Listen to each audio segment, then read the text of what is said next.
Hey, I'm James from Smokin' Dad Barbecue, and today we're putting my latest purchase, the Kamado Joe Big Joe Series 1, head to head against his bigger and newer and more expensive brother, the Kamado Joe Big Joe Series 3, which is more than double the cost of what I just picked up this Series 1 Big Joe for. And so the way that I want to answer the question, is it worth stepping up to the Series 3, is do a couple tests. And so we're going to start with a softball. We're going to do some spatchcock chickens today. This is a very short cook. It'd be about 45-50 minutes on each grill. We're not really getting into smoking, which is where maybe the SloRoller should show more of its hand and advantage. We're not getting into my favorite double indirect method. We're just going to start with the stock heat deflector setup, which each grill comes with. Now the Series 3 does come with the SloRoller, does come with the heat deflectors, which is why we can do the double indirect, but I'm just going to compare sort of the best foot forward for each version of what we can do for indirect protection.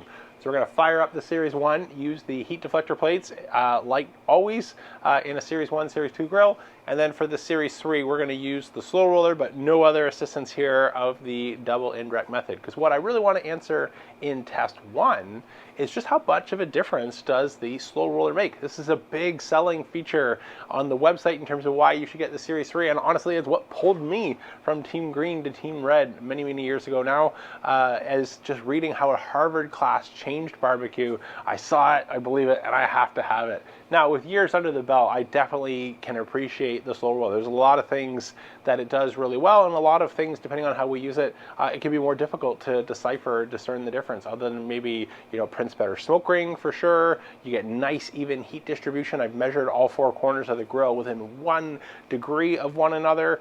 But I've never done this head-to-head taste test just with the SloRoller and no other variables. So I picked up a 3-pack of chickens from Costco. I'll take you back in time to earlier the afternoon when we want to prepare these and build our fires, and later on rejoin you for our taste test. Let's get into it.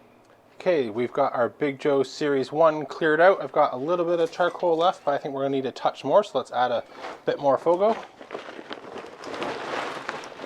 Okay, that looks good. That'll be more than enough for our chicken. Let's grab our grill blazer grill gun, start a fire. You can see I've centered the coals a little bit towards the back, more in the front. That's because the air naturally moves that way. So I like to start my fire sort of front center, knowing it's naturally going to draw to the back.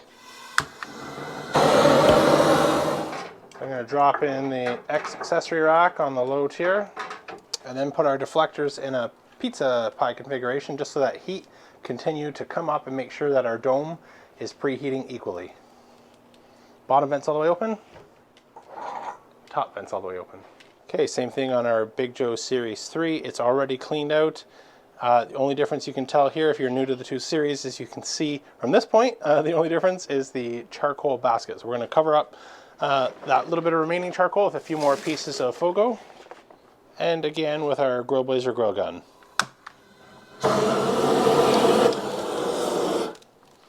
For now, we're just going to drop in the base of our SloRoller. Bottom vents all the way open, top vents all the way open. So as you can tell, our birds today are right from Costco. We haven't had time to do the overnight dry brine, which if you do have time, I highly suggest, but seeing as we're hungry and we want some chicken, we're going to get to cooking. So let's get these birds out, get ready to spatchcock, and then depending on how these ones are, the sizes are always a little different from Costco. I've just got a filleting knife for working around the rib cage in case we need it. Maybe not. Might not have to dirty it up. Let's get these out. So if you aren't familiar with spatchcocking a bird, what we want to do is just remove the tailbone here. So I like to just start down by the tail, grab our knife, use the guide, and just cut right along the spine, just like that. We'll do the same thing on the other side here. Get any of those scraggly little bits.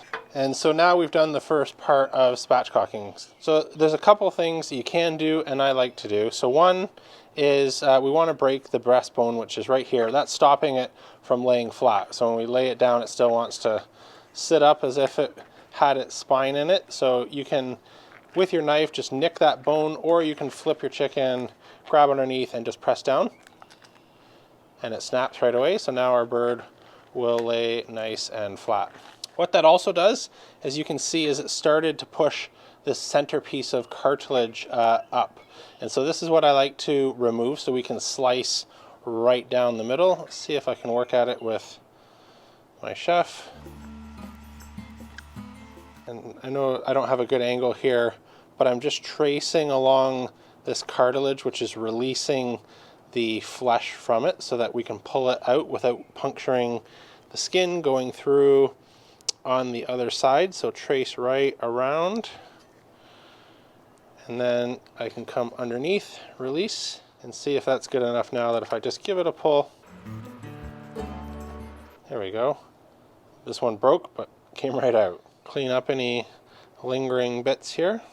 All right, so that is a great spatchcock part 1 done. This next bit's optional. Now that we can slice right through, the only thing that's going to stop us coming up is the rib cage. So it's not too much work while we're here just to take our knife, slide it under these rib cage bones here, start working at them.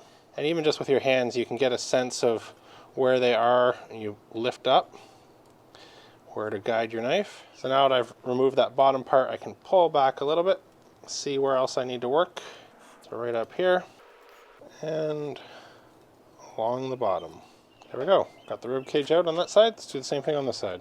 So now we'll be able to get slices much further up until we hit these 2 wing bones here.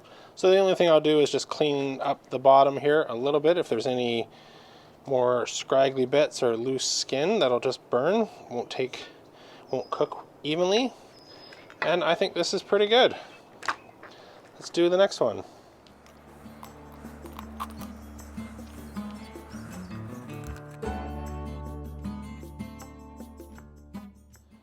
Okay, our second bird spatchcock ready to go. And I'll put a link up on screen.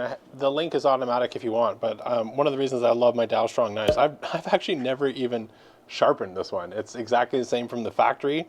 And as you see going through a spatchcock chicken, it just cuts through like butter, bounces off all these little bones and stays sharp. So I'm blown away every time I use it. I didn't even need to go for the little boning guide to do some of that detail work. This looks quite good. So let's get some seasoning on both sides here.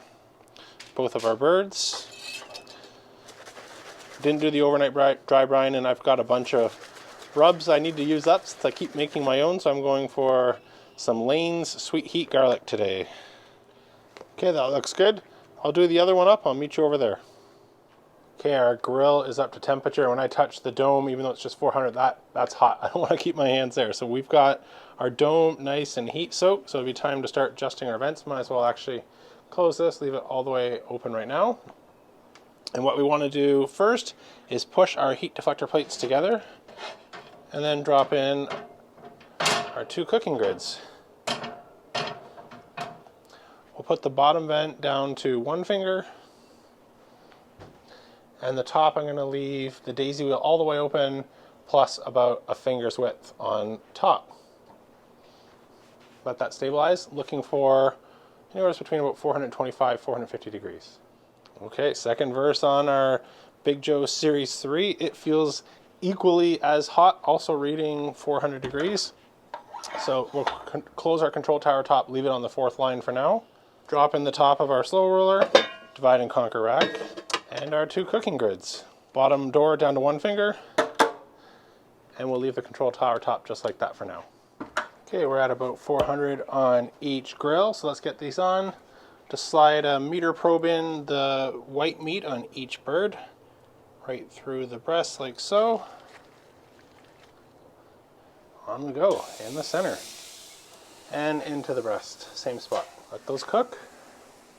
All right, let's take a look. Now, I haven't had a chance to check yet. Normally I would check it just to make sure our wing tips or anything like that isn't burning, but got distracted here on a beautiful Saturday afternoon. What I will say I noticed, both grills are holding 400 degrees, but the SloRoller Joe, so this is the Big Joe Series 3 with the SloRoller, even though it's running the same temperature, it's maybe that chicken fat that's hitting is sending out a lot more, white smoke out the top versus the Series 1, which is also at 400 degrees, using the deflector plates. So maybe that's a SloRoller difference versus the deflector plates, but I do notice a lot more smoke and sizzle coming from our Big Joe Series 1. Let's check on our 2 birds. That is one pretty looking chicken. Let's go take a look closer. Oh, there we go. Smoke's getting in the way of that, but that looks amazing. All right, let's go check the other one. Okay, let's take a look at our Big Joe Series 1 with our deflector plates. That's looking pretty good too. Let's come nice and close, get you in focus there. They look pretty similar to me. I don't know. Let's get them off side by side and we could let them rest and then we'll cut into them. Okay, so first let's get off our Big Joe Series 1 chicken. Ooh. Set that right here. And then next our Series 3 with the SloRoller. There we go. Ooh, those are hot. So looking at them side by side, I can see slightly darker skin on the SloRoller all the way around. Feels crispy. That's crispy. That's good. Let's check the Big Joe one. That's crispy. Not as dark. Maybe a little softer on the breast. Yeah, the breast is a little bit softer. So let's let these rest and we'll slice into them and see if we can tell the difference. But right now, my left, your right is the Big Joe Series 1 and the Big Joe Series 3. Pretty close, but there is a slight color difference here. I'm curious to see if we can taste that. Okay, here's our two Spatchcock birds. They're in order of the birds behind them. So Series 1 to my right, Series 3 to my left. So let's get these probes out here and slice into them. So this is the nice part now that we've done that work spatchcocking earlier. We can go right down the middle. We're not going to hit any of that rib cage, cartilage, anything like that. And then once we remove our thighs here,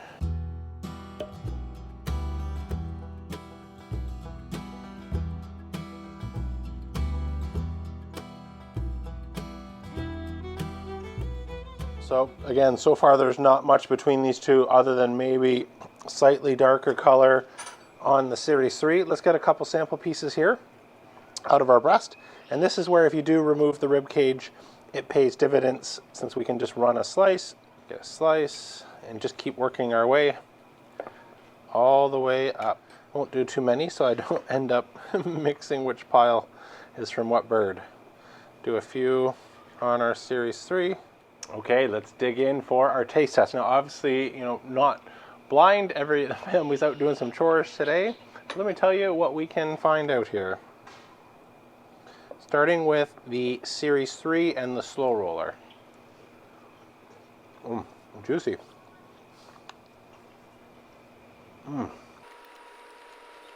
I love chicken on the Kamado. This is so good. Might do one more piece here. Skin was good. Seasoning's nice.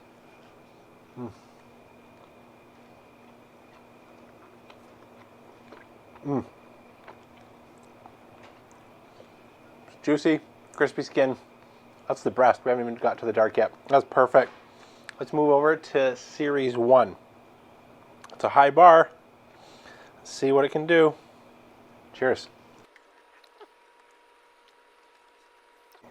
I think it's identical.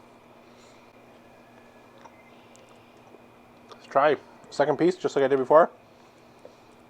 Maybe it looks slightly different. I don't think I can.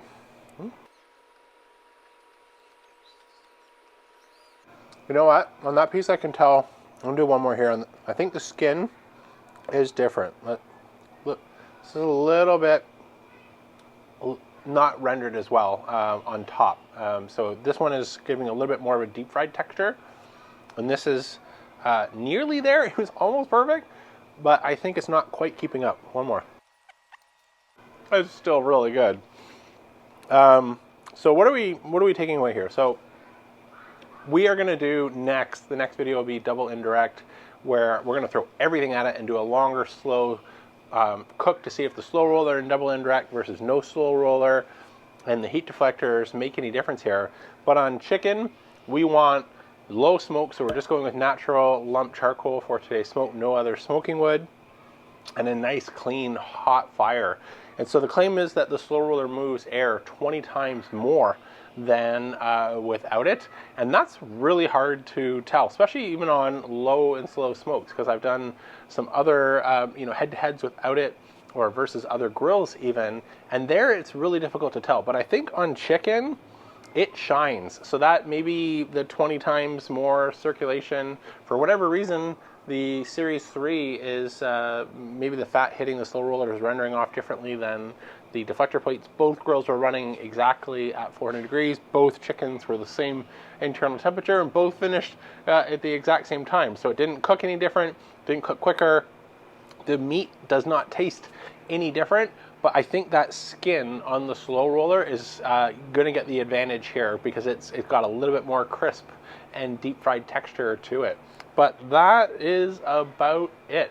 Let me know what you want to see next, but make sure you're subscribed with the notification bell turned on when we try and do our first double indirect on a Series 1, Series 2 grill and put it head-to-head against slow roller and deflector plates on the Series 3 and really answer this question. But for right now, I'm going to give the win to the slow roller on the Series 3, turning out an ever so slightly better chicken. That's it for today, though. I'm James from Smokin' Dad Barbecue signing off. And remember, don't be afraid to fire it up.